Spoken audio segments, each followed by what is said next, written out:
este es el ensayo.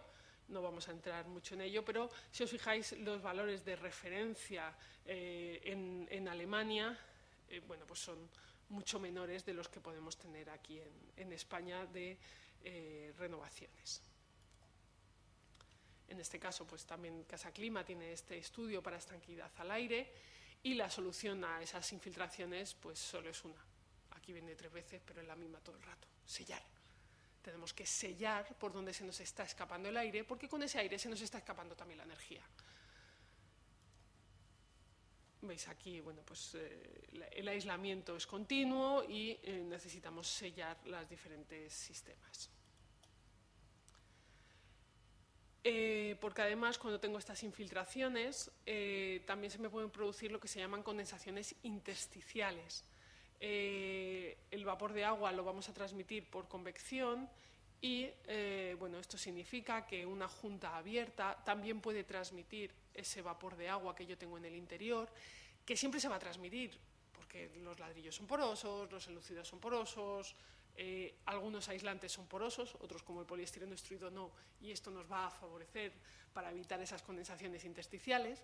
Pero si yo además tengo poca estanquidad, si yo tengo huecos, juntas que están abiertas, entonces ya sí que no le opongo ni la más mínima resistencia a que el vapor de agua pase. En el momento en que ese vapor de agua llega a una zona fría del cerramiento, pues condensa y se me producen condensaciones en el interior del cerramiento, que en el caso de muchos aislantes suponen su degradación.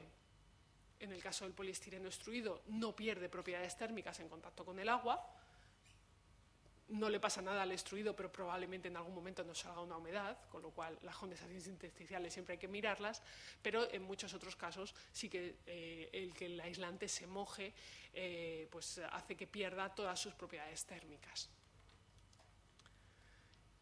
Y otra patología, en este caso no va a ser debida al aislamiento, van a ser las protecciones solares. Y en este tipo de climas, como el que tenéis aquí en esta zona, en Levante, bueno, pues son importantes.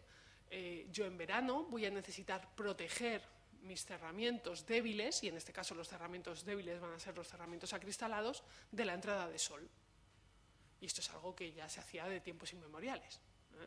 En verano bajamos las persianas durante el día y por la noche las volvemos a abrir para que entre el aire fresco de la noche, cuando lo hay. Hay veces que el aire fresco de la noche no existe, pero lo tradicional era hacer esto, ¿no? Bajar la persiana, y efectivamente logramos incrementar el confort dentro del edificio. Logramos que no haya tanta radiación solar en el interior del edificio. Bueno, pues esto también hay que tenerlo en cuenta a la hora de diseñar el edificio o a la hora de enfrentarnos a una rehabilitación. Quizá una rehabilitación en la que vemos que el edificio tiene unos grandes ventanales que van al sur. Bueno, pues esos grandes ventanales al sur en invierno me van a venir fenomenal, porque toda la radiación solar que capten van a ayudar a calefactar el edificio, pero en verano bien no me van a venir. Bueno, pues quizá lo que tengo que poner es una protección solar tan tonta como un toldo. No necesitamos protecciones solares domóticas muy sofisticadas, hay protecciones muy normales, o las persianas tradicionales, los flaireros, etcétera, que lo que me van a hacer es ese sombreamiento de la fachada. Vale. Bueno, veis aquí protecciones solares, dependiendo del color con el que yo pinte las fachadas, pues también me influye, sobre todo para el verano.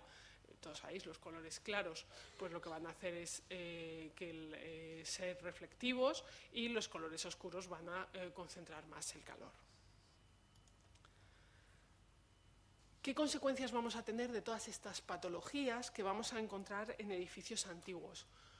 ¿Solo una mayor demanda energética? Bueno, pues no solo una demanda mayor energética, que sí que la va a haber, sino que va a haber mucho más detrás, ¿no? Vamos a tener más problemas que los de la demanda, porque además cada vez consumimos más energía. Hasta el siglo XIX pues prácticamente no consumíamos nada de energía.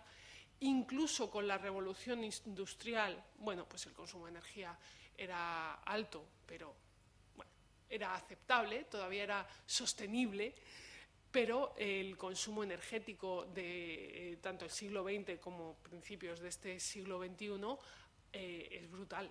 Y además es exponencial, o sea, cada vez es muchísimo mayor porque cada vez hay más países en desarrollo que antes no consumían energía y ahora consumen muchísima.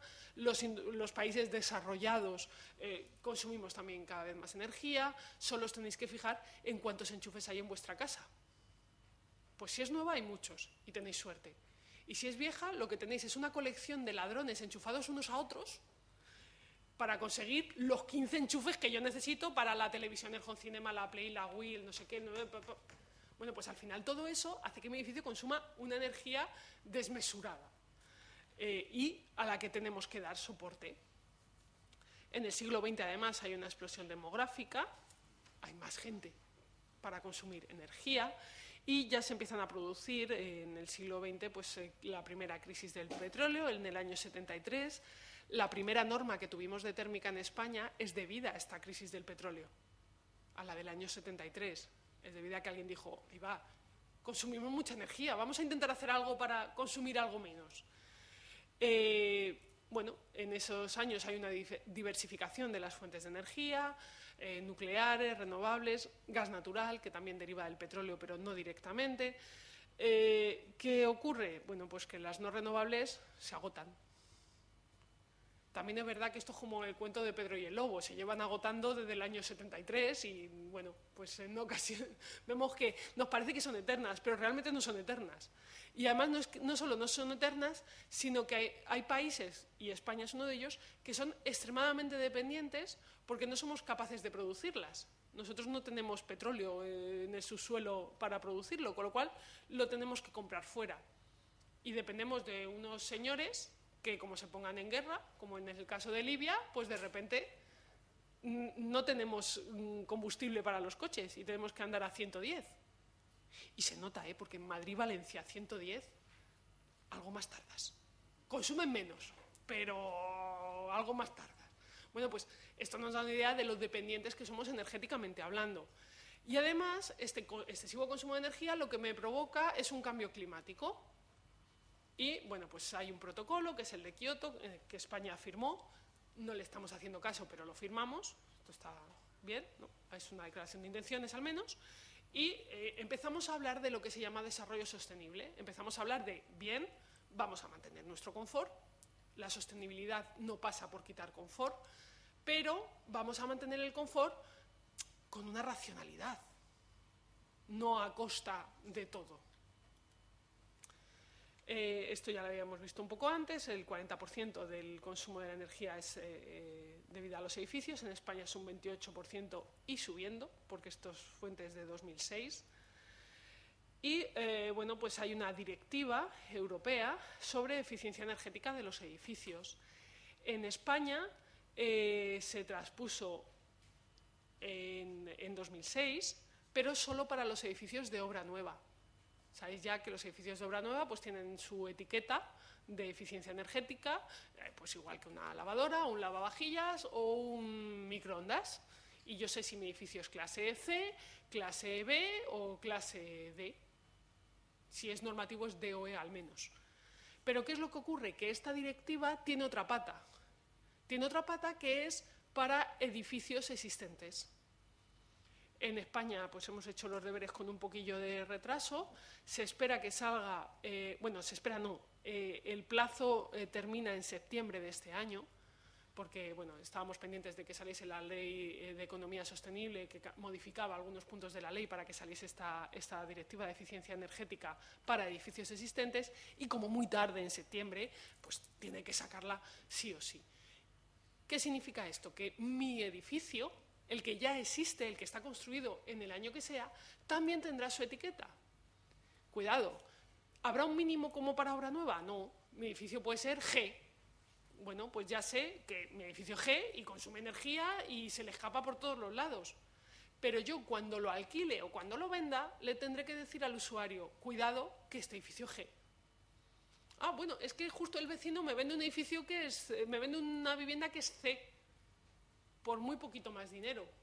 Ah, bueno, pues a lo mejor una de dos, o lo rehabilito para hacerlo yo también C y poder venderlo, o lo dejo G, pero le tengo que bajar el precio. Esto en España todavía no existe, pero en países como en Alemania, donde además la energía no está tan subvencionada, un edificio G o una vivienda G no se vende. Y si se vende es por un precio muchísimo más bajo que esa misma vivienda clase C o clase D. Porque ya sabe el que lo compra que va a tener que hacer una inversión muy importante de energía todos los años. Luego eso me lo tienes que repercutir en el precio del edificio, en el precio de la vivienda. Entonces, esa información se la vamos a tener que facilitar a los usuarios. Por otro lado, está muy bien porque en época de crisis se nos abre una puerta para trabajar a los arquitectos técnicos e ingenieros. Podremos hacer certificaciones energéticas de edificios existentes, que hay un parque para certificar importante. Oye, hay que ver también el lado positivo de las cosas. Como hemos visto, el tener un problema en la envolvente térmica me hace poder tener problemas de condensaciones, de difusión de vapor y, por otro lado, también de falta de confort. Aquí es importante qué definimos por confort. Antes lo hablábamos de ¿eres friolera o eres calurosa? No sé si alguno de vosotros trabaja en una oficina. En mi oficina hay luchas a muerte por el control del termostato. Pero a muerte. Entre 22, no, 26, no, 21, no. Cuando uno está congelado, el otro está asfixiado. Cuando el otro está bien, el otro va con el forro polar en verano. Bueno, claro, el confort es muy relativo. ¿Qué es lo que deberíamos tener? Pues en invierno una temperatura de 21 grados y en verano una temperatura de 26 grados para estar confortables pero ser eficientes. Yo estas temperaturas se me ocurrió decirlas en mi oficina y está muy bien porque conseguí unirlos a todos. Casi me linchan tanto los frioleros como los calurosos, porque claro, uno te decía, no, 21 grados en invierno, si eso es congelarte, y otro decía, 26 en verano, nos vamos a asfixiar, con lo cual... Bueno, si queréis unificar criterios, eso sí, van todos a por vosotros, pero estas temperaturas vienen muy bien. Pero son las temperaturas con las que deberíamos empezar a jugar, porque tampoco es normal lo que hacemos de, en invierno, ir por casa en pantalón corto y en verano ir por casa con una chaquetita porque hace fresquete. Esto tampoco es sostenible. Entonces, hay un punto de edificio, pero también hay un punto del usuario que tiene que hacer sostenible su casa también, tiene que colaborar en esa sostenibilidad. ¿Qué soluciones vamos a tener para hacer la rehabilitación energética, para la envolvente del edificio?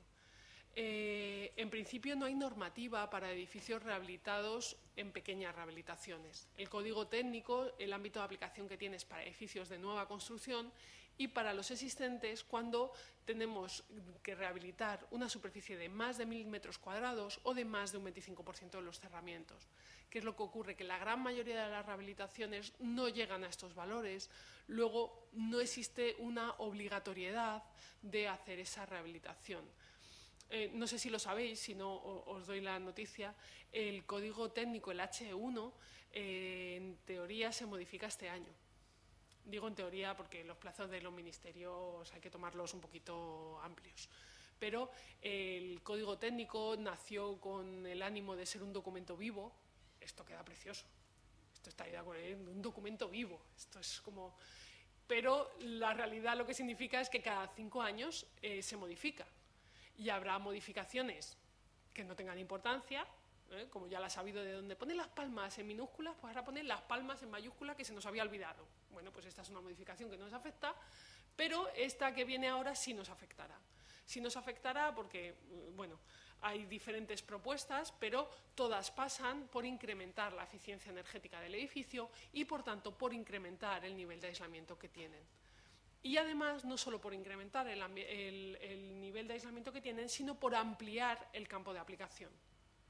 De tal forma que una de las cosas que se están barajando, una de las propuestas, es que la rehabilitación entre también en el código técnico sin los requisitos ya de los 1000 metros cuadrados o del 25% de los cerramientos. Esto también os digo, son rumores, porque hasta que no salga el documento definitivo, pues no sabremos exactamente qué pasa, pero la idea es ir por ese camino. Es ir por ese camino porque es lo que estamos necesitando. Además, para los productos de construcción, pues el código técnico exige que declaremos ciertas cosas. Exige que declaremos la conductividad térmica. Esto es evidente, ¿no? La necesito para calcular los valores de transmitancia. Además, tengo que declarar en los productos de construcción el factor de resistividad a la difusión del vapor, para comprobar si se van a producir o no condensaciones intersticiales. También vamos a necesitar en algunos casos el calor específico, sobre todo si vamos por la opción general, por líder, en el cual la base de datos me lo va a pedir. Y además, para huecos y lucernarios, me va a pedir pues, la transmitancia térmica, pero además me va a pedir el factor solar y la absortividad del marco en el caso de los marcos de esa ventana o de ese hueco. Entonces, esto es lo que debería venir definido en el proyecto y lo que yo debería comprobar en obra, que son los parámetros que tengo que seguir. Y esto me vale para obra nueva, que es para lo que está el código técnico, como para rehabilitación. Yo si vamos a hacer una rehabilitación un poco importante, donde voy a modificar los valores de aislamiento del edificio, evidentemente en mi proyecto tengo que consignar qué transmitancia térmica del producto tengo que tener, qué sistema voy a utilizar y cómo se va a construir. Pues, como en cualquier otro proyecto, no os estoy contando nada que no sepáis. Dependiendo de la zona climática, pues vamos a partir de unos datos previos. Sabéis que lo que nos va a dar las diferentes zonas climáticas son la capital de provincia y luego, dependiendo del desnivel que haya, vamos subiendo de nivel. Bueno, pues es lógico, no es lo mismo el clima que tiene Valencia capital que el clima de un pueblo del interior que además esté por encima de los 500 metros de Valencia. Bueno, pues es muy posible que sus veranos en ese pueblo sean más suaves y sus inviernos sean más rigurosos. Entonces, es lógico que yo vaya cambiando de zona climática. Tenemos estos valores que podemos utilizar de referencia también para la rehabilitación. De hecho, luego os enseñaré una herramienta que ha elaborado Andimat, a la cual pertenece IPEX, en la cual estos valores son los que vamos a tomar para esa rehabilitación, para que el usuario pueda saber qué ahorro energético va a obtener. Y, bueno, pues, ¿de qué espesores estamos hablando? Porque, claro, incluso a nosotros que somos técnicos, de repente el que te digan transmitancia de 0,40 y no sé cuántos, pues incluso a mí que trabajo todos los días con transmitancias, ¿eso qué espesor es, ¿no? ¿A qué equivale? ¿Qué significa? Bueno, pues significa que, por ejemplo, en Valencia, en cubiertas estamos hablando de espesores de 5 a 7 centímetros de aislamiento, en fachadas entre 2 a 4 o 3 a 5, dependiendo de cómo tengan los puentes térmicos, y en suelos de 4 a 6 centímetros. Y estos son los valores con los que vamos a jugar. ¿Qué alternativas tengo desde un punto de vista constructivo? Bueno, pues desde un punto de vista constructivo, y aquí me voy a parar un poquito más porque entiendo que es lo que más os interesa, vamos a ver que hay una serie de ventajas cuando yo hago la intervención por el exterior, que me van a permitir una serie de ventajas técnicas y una serie de ventajas logísticas, y además, y luego vamos a ver el aislamiento por el interior, qué me va a suponer, cómo vamos a realizarlo, etc. Cuando yo hago el aislamiento por el exterior, tengo una solución y, por ejemplo, le coloco un sistema ASATE. Un sistema ASATE es simplemente, por ejemplo, un poliestireno extruido colocado con unas fijaciones mecánicas sobre el cual vamos a echar una serie de capas de mortero y el acabado va a ser pues, un mortero, pues un enfoscado un poco más decorativo, si queremos llamarlo así, ¿no? ¿Qué ventaja va a tener este sistema? Pues por un lado que va a tener los puentes térmicos evitados o controlados. Todo lo que son cajas de persiana, pilares en fachada, frentes de forjado, etcétera, no me tengo que preocupar por ellos. Le he colocado el aislamiento por el exterior y directamente los he separado. ¿Qué es lo que ocurre? Que yo voy a tener un aislamiento continuo por toda la fachada, lo cual me va a permitir tener una mayor homogeneidad en el ahorro energético, porque toda la fachada, o prácticamente toda la fachada, se va a comportar de la misma forma. No va a haber paredes frías, luego no va a haber riesgo de formación de moho y vamos a tener una inercia térmica mejorada porque vamos a hacer trabajar todo el muro base con inercia. La inercia térmica solo funciona desde el aislamiento hacia el interior, con lo cual, en este caso, pues todo el muro base nos va a funcionar la inercia. ¿Cuáles son los problemas, entre comillas? Pues vamos a tener un sistema de aislamiento por el exterior, siempre va a salir algo más caro que el aislamiento por el interior porque vamos a necesitar una serie de medios auxiliares, un andamiaje, etcétera, que encarecen el sistema. y además vamos a darle una apariencia nueva al edificio. En muchos casos esto es una ventaja, pero en otros casos, como edificios protegidos, pues no va a poder ser. En otros casos, renuevas la estética del edificio de una forma asombrosa. ¿Qué ventaja tiene el aislamiento por el exterior? Como me decía a mí un instalador, que el bicho se queda dentro. Tenemos al usuario viviendo dentro, con ciertas molestias, evidentemente, porque tiene un andamio, porque tiene unos señores que se asoman por la ventana, porque está dentro de la naturaleza humana, si hay una ventana, asomarse por ella. Pero, aparte de estos problemas, yo puedo seguir viviendo en mi casa, no me tengo que mudar, etcétera. Con lo cual, además, el instalador trabaja mucho más contento porque no tiene a alguien detrás diciendo ¿cuándo vuelvo? ¿Cuándo vuelvo? Pero esto se acaba ya, ¿cuándo puedo volver? Oiga, acábemelo ya, por favor. Entonces, esto también es importante, porque en rehabilitación la propiedad es la más exigente del mundo. Porque una propiedad de obra nueva, pues bueno, es una propiedad que sabrá más o sabrá menos de construcción, pero está acostumbrada a ello. Una propiedad en rehabilitación son 70 vecinos, todos con un primo albañil. Esto suele ser mortal, porque todo el mundo sabe de construcción. En España sabemos de medicina y de construcción. Todo el mundo tiene un primo, un pariente, un hermano, con lo cual yo sé de arquitectos y arquitectos técnicos que trabajan sobre todo en rehabilitación, que la paciencia es una virtud que tienen importante, ¿no? Entonces, bueno, pues cuando yo rehabilito por el exterior, la ventaja es que al usuario se le molesta lo mínimo. Un problema que viene junto con esto es que requiere que todos los usuarios estén de acuerdo, porque es un cambio sobre todo el edificio. Luego, todos los usuarios tienen que estar de acuerdo, todos tienen que pagarlo, y esto pues en determinadas comunidades puede suponer más o menos problema, y lo que os comentaba de difícil en edificios protegidos. Bueno, pues tengo esa alternativa, aislamiento por el exterior, o tengo la alternativa de incorporar el aislamiento por el interior. ¿Qué es lo que ocurre cuando yo incorporo el aislamiento por el interior? Bueno, pues las desventajas que tienen es que, por un lado, los puentes térmicos ya no me desaparecen de forma prácticamente automática, sino que los tengo que tener en cuenta, tengo que ver su importancia, tengo que ver si me interesa o no aislarlos, porque a lo mejor, bueno, pues hay un pilar en la fachada que sí que tiene importancia, que sí que me está produciendo una patología, pero lo que os comentaba antes es que si lo pongo no me cabe la cama. Si lo aíslo, pues de repente en la habitación no me cabe la cama. Oiga, y esto es mi dormitorio y la cama tiene que caber. Bueno, pues en este caso habrá que ver si le puedo poner algo de aislamiento, si puedo intentar que en vez de 5 sean 3 centímetros.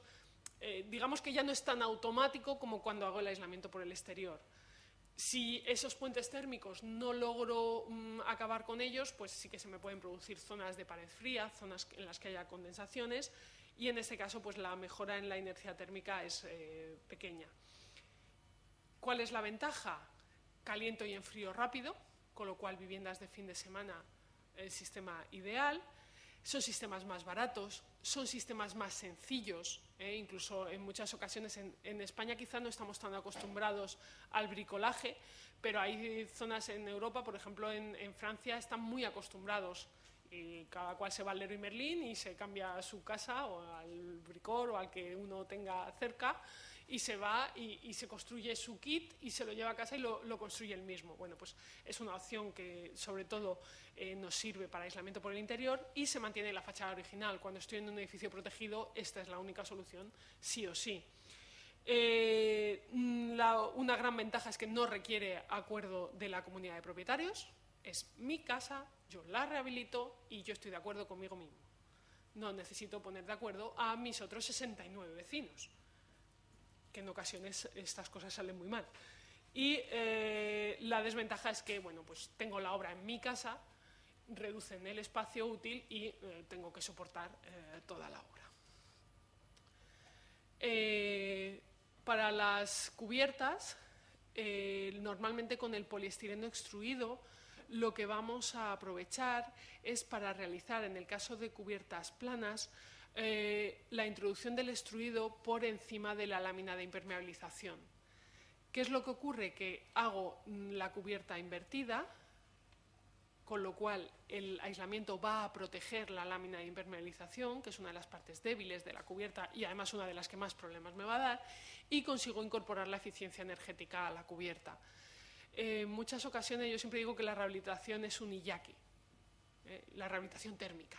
¿Qué significa esto? Cuando lo cuente, alguno dirá, es verdad que yo he hecho el iyaki en mi casa, ¿no? Esto es lo típico de, voy a cambiar la puerta de entrada de casa y la voy a poner blindada. Y alguien en la familia dice, hombre, ya que cambiamos la puerta y nos van a hacer obra, pues podríamos pintar la pared donde está la puerta, que la va a necesitar. El siguiente paso es, hombre, ya que vamos a pintar una puerta de una pared de la entrada, no vamos a dejar las otras tres hechas un asco, vamos a pintarlas, ¿no? Hombre, ya que vamos a pintar, ¿por qué no hacemos una roza, metemos los cables? Hombre, ya que metemos los cables, ¿por qué no aprovechamos y aquí hacemos...? Total, que tú ibas a cambiar una puerta y has acabado 3 meses de obra.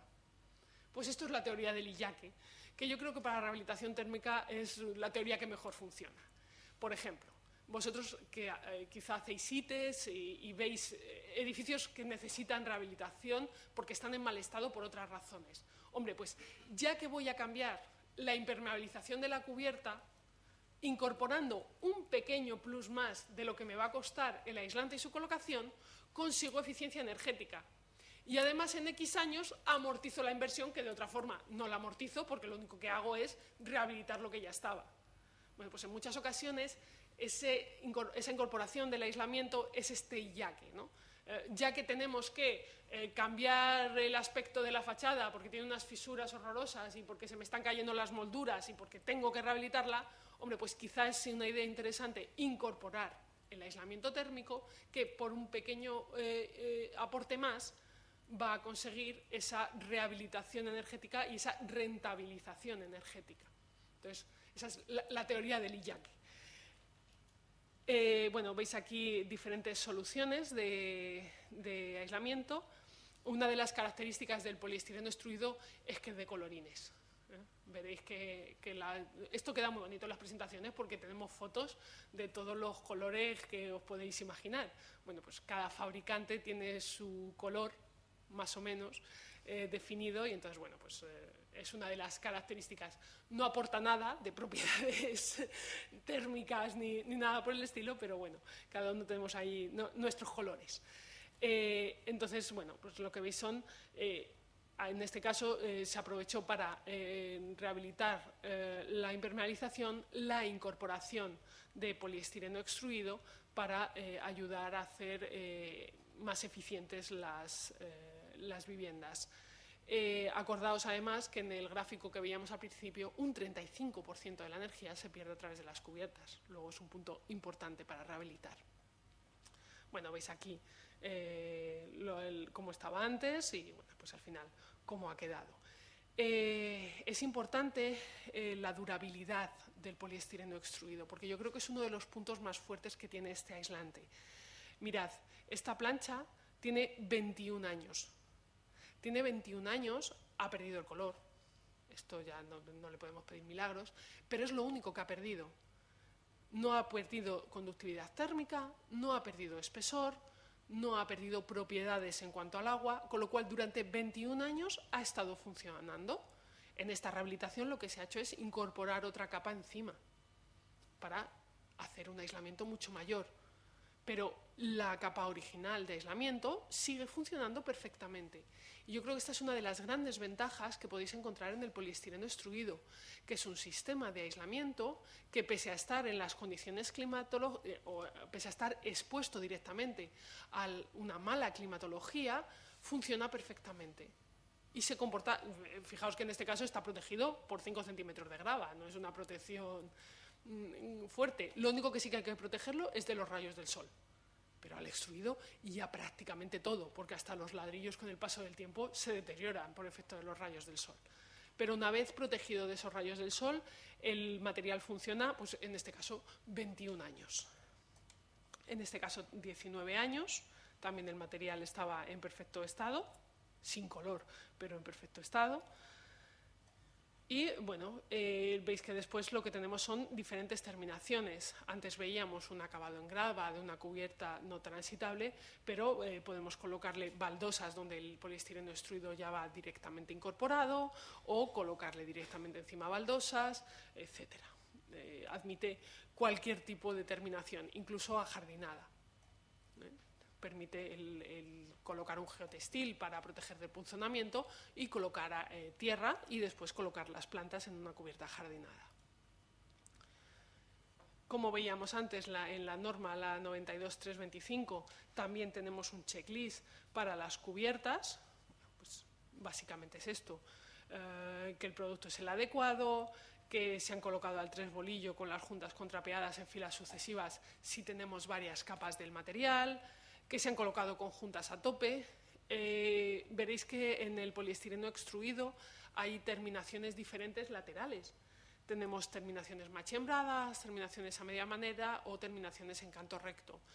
¿Por qué esas diferentes terminaciones? Simplemente por el uso que le vamos a dar a esa plancha, y ahí cada fabricante pues vamos a recomendar nuestras planchas para los usos diferentes, pero las uniones van a ser las mismas. Si yo coloco el producto en vertical, pues me va a interesar la unión machembrada, bueno, pues porque va a ser un poquito más rígida y va a permitir que yo sujete con fijaciones mecánicas, sobre todo en el caso de que haya una cámara de aire, pero que mientras tanto el material, bueno, pues se mantenga estable, no haya ningún problema. ¿Qué ocurre si yo coloco una unión machembrada en un suelo? En principio el material sigue funcionando igual, sigue teniendo resistencia a compresión, sigue teniendo aislamiento, pero la unión es muy rígida y hay que contar con la obra. ¿Por qué? Porque en muchas ocasiones yo coloco el aislamiento y en 15 días coloco la grava. Y mientras tanto hay gente pasando con botas de trabajo, con carretillas, etc. La unión macho-hembra es una unión muy rígida y el producto rompe por la unión. Si yo coloco un producto con una unión a media madera o en canto recto, aunque yo le pase por encima una carretilla, el producto no va a romper.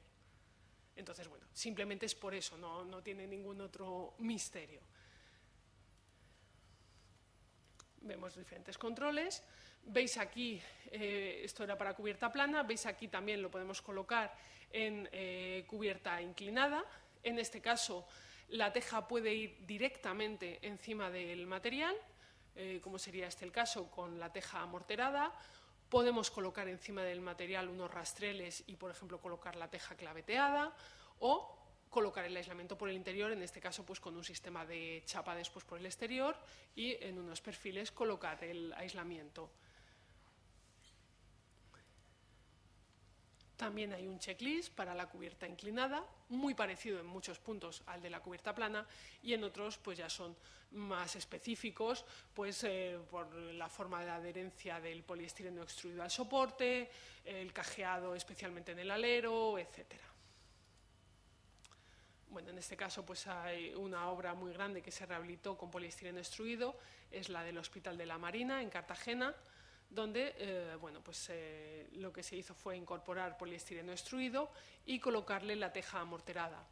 Cuando la teja va colocada con mortero hay que tener la precaución del poliestireno extruido colocar el ranurado, porque el poliestireno extruido cuando sale de la extrusora, cuando sale de la máquina que lo fabrica, crea en el exterior una piel que es una piel mucho, si el poliestireno extruido ya es de por sí impermeable, digamos, porque tiene una estructura celular cerrada, esa piel la tiene más aún. ¿Qué es lo que ocurre? Que si yo no ranuro el producto, el mortero se escurre, sobre todo en el caso de inclinada, claro, que tiene cierta pendiente. Entonces lo que hago es ranurarlo, en esa ranura sí que consigo cierta adherencia del mortero y consigo que las pelladas de mortero se queden pegadas al poliestireno y por tanto la teja también. Entonces en este caso el poliestireno por eso está ranurado. Podemos hacer paneles sándwich con poliestireno extruido en el alma. Y en este caso tenéis la rehabilitación para fachadas. Rehabilitación por el exterior, vamos a tener dos tipos de aislamiento. Vamos a tener los sistemas que os comentaba antes, los sistemas SATE, en los cuales yo tengo el aislamiento sujeto con una serie de fijaciones mecánicas y normalmente sujeto también con mortero por detrás a la pared soporte. y encima le voy a echar diferentes capas de mortero con unos mallazos para hacer un reparto, para evitar que el mortero fisure bueno, pues cuando se produzcan diferentes dilataciones, y el acabado, pues en el enfoscado, como lo queramos. Otra opción de aislamiento por el exterior es en fachadas ventiladas, en los cuales el aislamiento también va por fuera del muro soporte. Aquí la característica es que voy a dejar una cámara de aire ventilada como mínimo de 3 centímetros, y después le voy a colocar el revestimiento de fachada ventilada que quiera, y ahí en el mercado tenéis para elegir de todos los colores, sabores y de todo.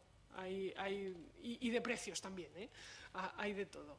En este caso de fachada ventilada, lo único en lo que yo tengo cierto requerimiento es en fachadas de más de 18 metros, en los cuales el código técnico dice que o bien el aislante tiene que tener un determinado requerimiento a fuego, de reacción al fuego, o si no, lo que tengo que hacer es sectorizar la fachada. En el caso del poliestireno extruido, si la fachada tiene más de 18 metros y queremos hacer una fachada ventilada, lo que necesitaremos es sectorizar esa fachada para que el aislamiento cumpla con ese requerimiento a fuego. Bueno, veis aquí diferentes soluciones. Esto sería el sistema ETICS o el sistema SATE. Veis que aquí ya le están dando la capa, bueno, aquí realmente lo que le están colocando es el mallazo a esa primera capa de mortero que se le da. En este caso, también en un sistema SATE, el poliestireno extruido lo hacemos sin piel, y en algunas ocasiones, dependiendo del fabricante, pues va o punzonado, o va acanalado, o va sin piel, para hacerlo rugoso y que el mortero tenga la adherencia suficiente para conseguir que el sistema funcione. Fachadas ventiladas también se pueden realizar con poliestireno extruido sin ningún problema. Aquí tenéis una que se realizó en la Universidad del País Vasco, y aquí, por ejemplo, pues tenéis otro sistema de mortero monocapa sobre el aislamiento, sobre un poliestireno extruido, un sistema SATE. Os pilla un poco lejos, pero si alguna vez vais para Madrid y pasáis por Guadalajara, en Guadalajara hay 15.000 metros cuadrados de fachada rehabilitada con un sistema SATE desde hace 11 años. Estas fotos han sido tomadas hace un mes escaso. Os lo digo para que no creáis que son fotos de hace 11 años, que claro, recién hecho casi todo suele estar bastante bien. Realmente el sistema ha funcionado muy bien. El sistema no presenta ningún problema. Está hecho con poliestireno extruido, con 5 centímetros de poliestireno extruido. Y bueno, el único problema que tiene este sistema, y es el sistema más que el aislamiento, porque ocurre igual cuando el sistema lo hacemos con otro tipo de aislantes, es que en fachadas donde da el sol con un ángulo determinado, bueno, pues en ese momento en el que el sol incide con un ángulo determinado, hace sombras. Hace sombras de tal forma que uno puede ver por dónde van los diferentes paneles que conforman el aislamiento. Pero esto no es una cosa que ocurra solo con el poliestireno extruido, sino que con todos los aislamientos con los que yo voy a hacer un sistema SATE, bueno, pues por el propio sistema pasa. Una vez el sol deja de incidir en ese determinado ángulo, se vuelve a ver bien, tal y como veis en esta foto. Bueno, veis aquí, se pueden hacer luego aspectos decorativos. En este caso, pues se remarcaron la parte de los forjados, bueno, pues darle algo de gracia a la fachada. La ventaja de los sistemas SATE es que nos permiten diferentes revestimientos simplemente aplicando morteros de diferente color, o incluso jugando ya con diferentes colores. Esto ya va a gusto del consumidor, de cómo les guste que acabe su obra. Tenemos también un checklist para aislamiento por el exterior, para SATE, en el cual, bueno, pues quizá lo más importante es que el sistema se base en la guía EOTA ETAG 004.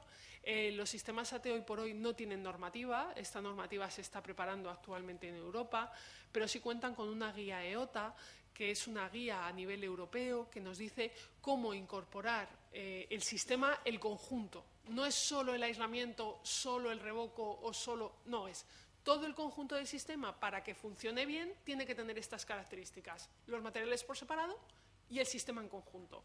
Entonces, si mi sistema cumple con todas las características de la guía EOTA, pues funcionará bien y funcionará de forma correcta.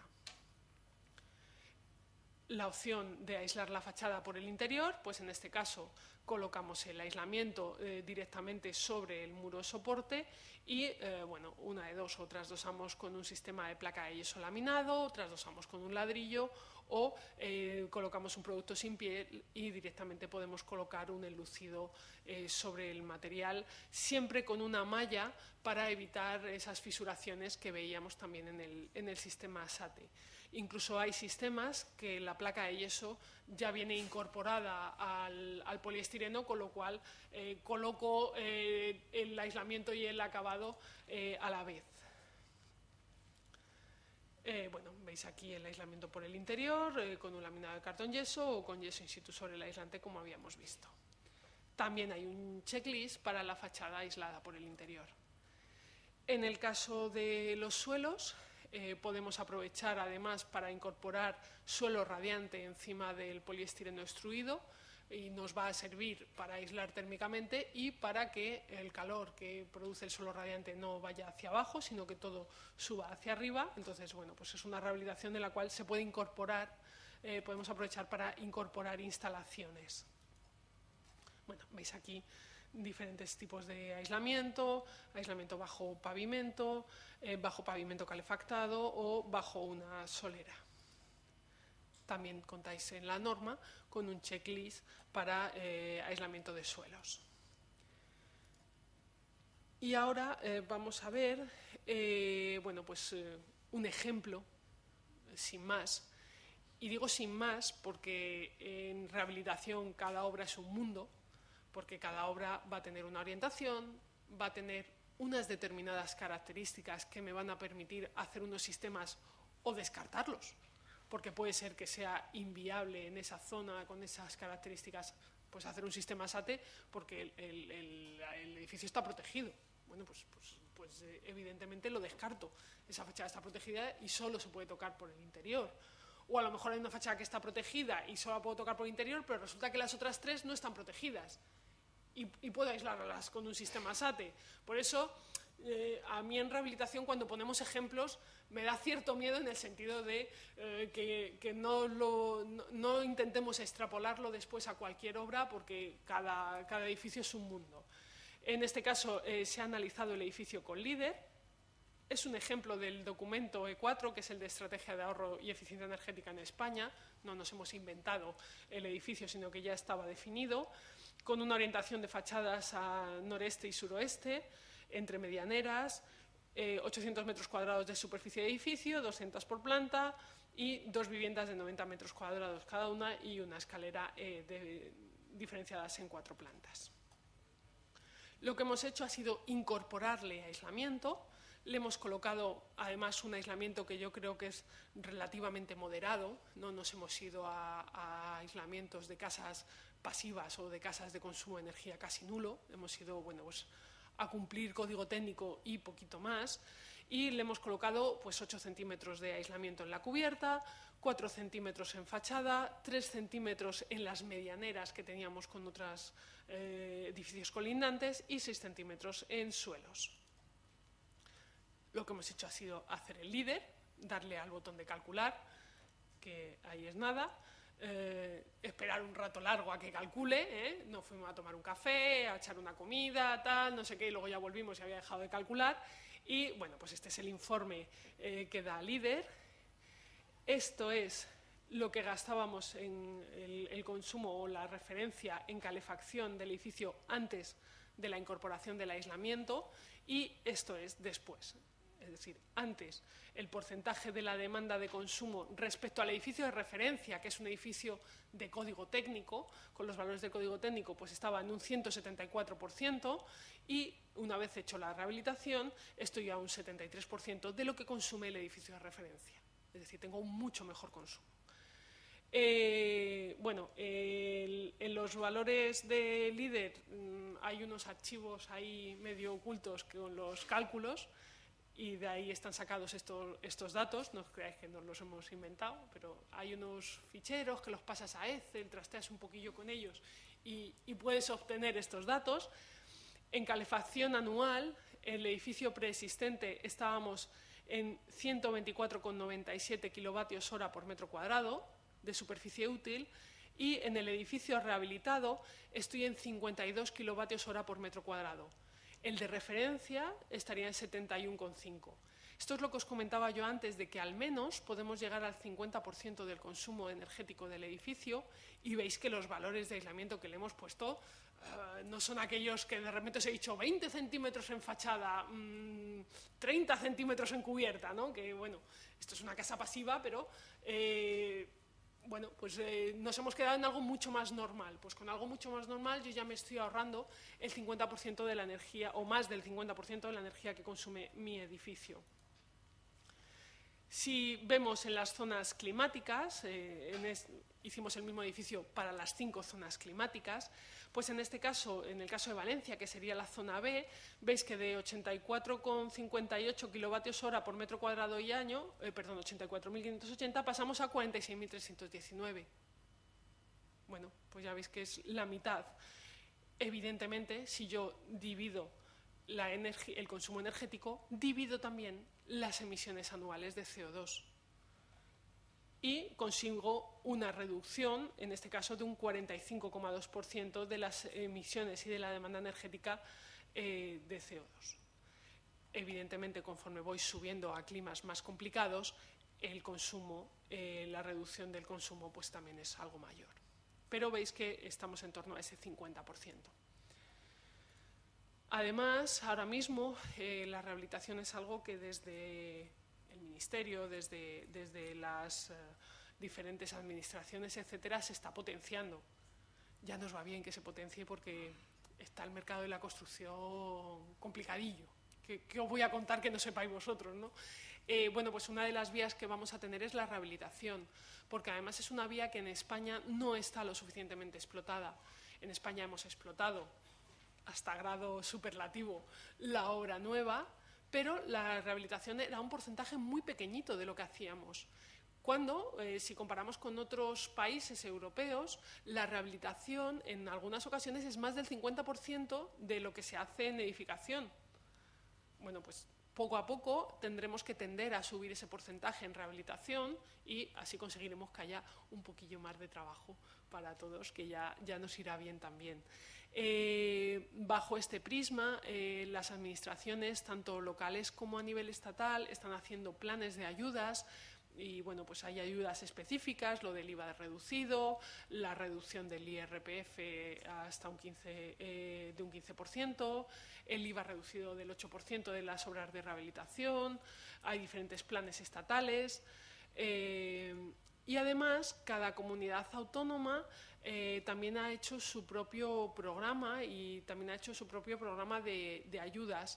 Entonces, además, las estatales también se gestionan a través de las comunidades autónomas. Entonces, cada vez hay más iniciativas en las cuales, bueno, pues uno puede aprovechar para, bueno, pues ya que vamos a rehabilitar, conseguir esas ayudas. El ejemplo que os contaba antes del Illaque. Bueno, pues yo tengo que rehabilitar la cubierta, tengo que cambiar la impermeabilización porque han salido unas goteras. Eso no está subvencionado, no es una rehabilitación energética. Si yo aprovecho y le coloco el aislamiento, no solo, como vamos a ver ahora en el programa de Andimat, consigo ahorros energéticos, sino que además me están subvencionando. Luego tengo ese doble ingreso. Por un lado, me están subvencionando parte de la obra y por otro empiezo a ahorrar energía. Entonces puedo jugar con esas dos cosas. Os voy a enseñar la herramienta. La herramienta de Andimat, la veis bien, ¿verdad? Es una herramienta muy sencilla. De hecho, no está planteada para vosotros, que sois técnicos, sino que está planteada a nivel usuario. Está planteada para que un administrador de fincas, para que un usuario pueda hacer el cálculo de su edificio, con lo cual veréis que le preguntamos cosas muy sencillitas. Sí que es verdad que hay una parte de la herramienta, que es esta de aquí, que son solo datos, son solo valores que el usuario no puede modificar, pero que sí que a un técnico, cuando yo le digo, oiga, es que quiero rehabilitar mi casa y quiero llegar a los valores que me ha dado esta herramienta porque quiero llegar a este nivel de ahorro energético, pues a nosotros ya sí nos sirven, porque ya sí que te hablan de transmitancia de huecos, de transmitancia de parte opaca, de parte de cristales, de ventanas, el factor solar, etc. Entonces sí que hay una parte técnica, pero no es la de entrada de datos. La de entrada de datos veréis que es, quizá os parezca demasiado básica, pero ya os digo que no está planteada para técnicos, sino que está planteada para, para usuarios. Le vamos a pedir la ciudad de referencia y hoy por hoy la ciudad de referencia es la capital de provincia. Quizá si yo vivo en ese pueblo que hablábamos de a 500 metros por encima de Valencia, pues a lo mejor es interesante no cogerme Valencia y cogerme una capital de referencia que yo sé que tiene un clima más parecido a mi pueblo que lo que es Valencia capital. El programa me dice la zona climática, le decimos la superficie útil y la altura entre plantas que yo tengo, y la situación inicial. ¿Cuándo se construyó el edificio? ¿Antes del 79 o entre el 79 y el 2006? Realmente lo que le estamos preguntando es, ¿no tiene normativa o la norma es de la CT79? Alguien me puede decir, bueno, sí, pero en 2007 hubo edificios que se construyeron con la CT79 porque se visaron antes. Sí, pero bueno, en algún punto tienes que poner el límite. Si yo digo, bueno, pues mira, mi edificio es de los 80, pero es que resulta que lo he abierto y no tiene aislamiento. Bueno, pues le pongo de antes del 79. Y después veis que tenemos diferentes paramentos, fachada sur, sureste, este, norte, oeste y suroeste, cubiertas y fachadas no soleadas. La superficie bruta, alto por ancho. Hombre, pues lo mismo así a priori no lo sé, pero cualquiera puede hacer más o menos el cálculo. No es un cálculo complicado. Le tengo que poner el porcentaje de huecos. Y esto ya sí que es pues, contar las ventanas y hacer el porcentaje de huecos respecto a la parte ciega. Vamos a hacerlo un poco más grande, si os parece. Y ahora yo decido qué rehabilitar, porque con la herramienta esta me permite hacer rehabilitaciones parciales. Yo puedo decidir rehabilitar toda la fachada, pero resulta que bueno, pues hace 2 años la fachada este, pues la tuvimos que hacer un enfoscado porque se estaban cayendo unas piedras, porque se están cayendo unos ladrillos o lo que fuese, y hubo que rehabilitarla y, hombre, pues ya sé que por ahí voy a perder energía, pero es que resulta que no la voy a volver a rehabilitar. Bueno, pues decido rehabilitar el resto de las fachadas y la este la dejo sin rehabilitar. En este caso, pues le vamos a poner todas rehabilitadas y veréis que puedo elegir o no rehabilitarlo o rehabilitación según valores del CTE, según normativa actual, o rehabilitación mejorados, que es simplemente ir un paso más allá de la rehabilitación con el CTE. Bueno, pues vamos a dejarlo en rehabilitación con el CTE y puedo decidir si el hueco, si la ventana, si los huecos que yo tengo en la fachada, los voy a rehabilitar o no. Bueno, pues en este caso los dejamos sin rehabilitación. En fachada este vamos a rehabilitar toda la envolvente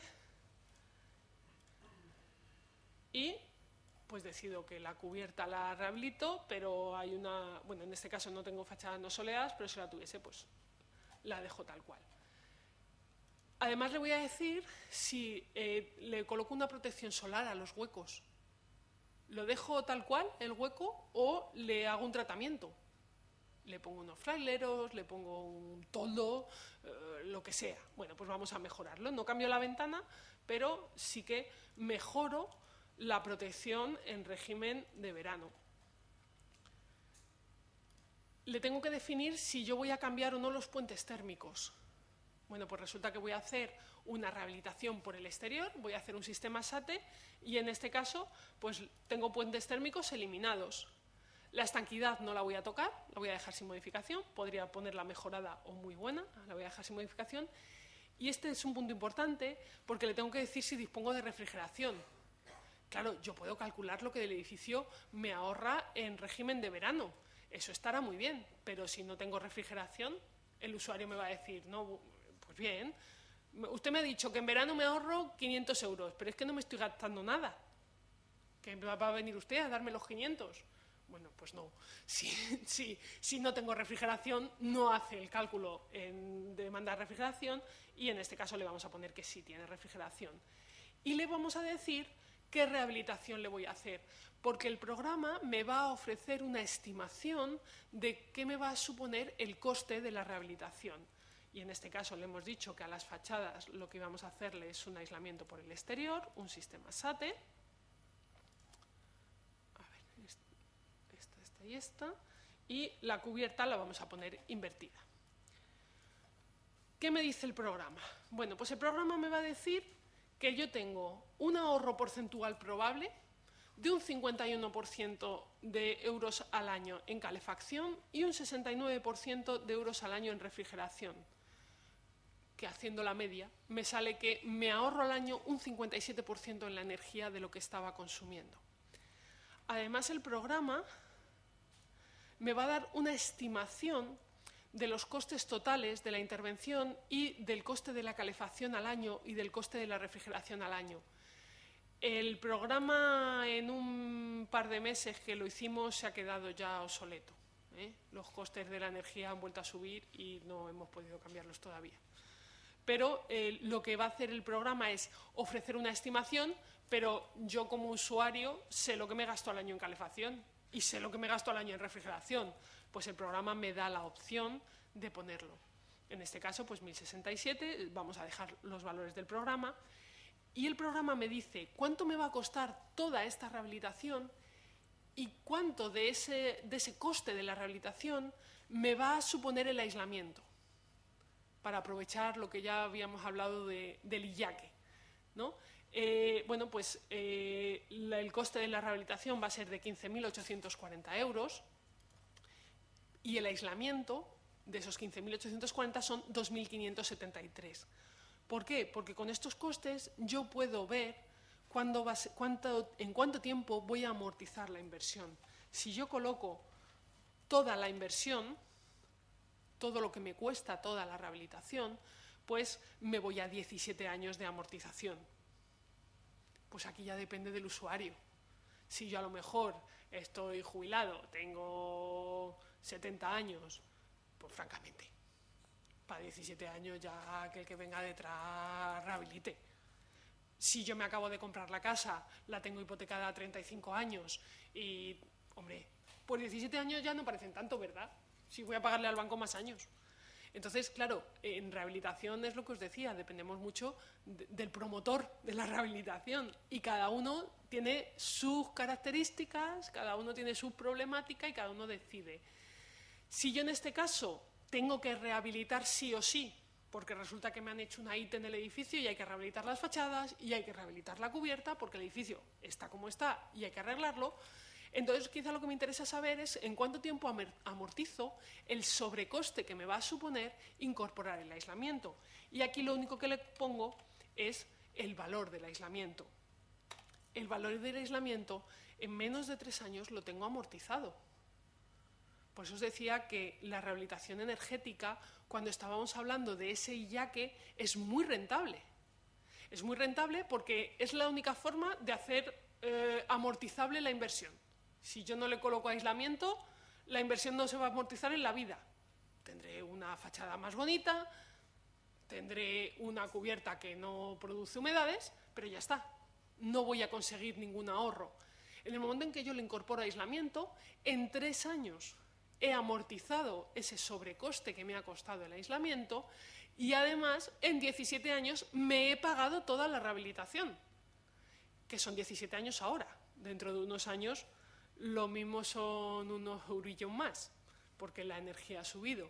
Entonces, bueno, como veis, la herramienta es muy sencillita, la tenéis colgada en la página web de Andimat para su difusión.